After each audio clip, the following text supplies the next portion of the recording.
So we're here today at Green Spring Gardens planting a pinwheel garden to help support April as Child Abuse Prevention Month. And it was just plain awesome to see the pinwheels going, to see children enjoying the gardens, as well as the volunteers working in the gardens to help make this a reality.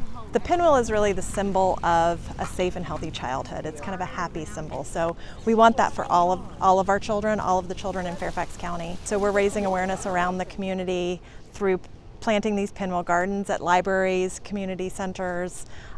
Various businesses have offered to plant pinwheel gardens.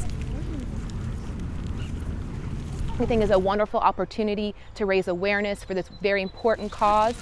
Our message is to make sure everyone knows that keeping children safe and healthy is a community responsibility, and there's a lot of ways to do that.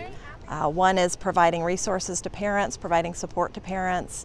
Another is volunteering, so we have tons of volunteer opportunities.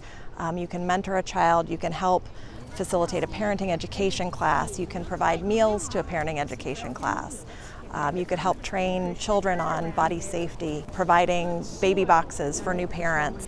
There's just a lot of ways that you can contribute, letting parents know what resources are out there for them, both county resources and community resources. We partner with SCAN of Northern Virginia, Stop Child Abuse Now.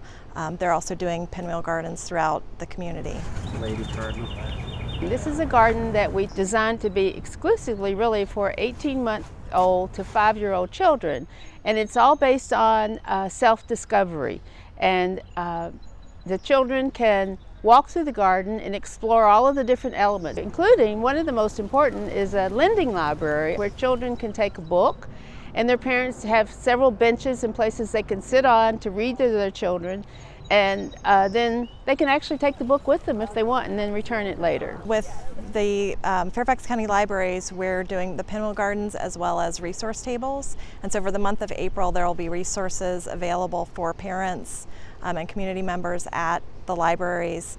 We'll also have some resource material here. If you go to the Department of Family Services website, you can find information about Child Abuse Prevention Month as well as ways that you can help support this effort.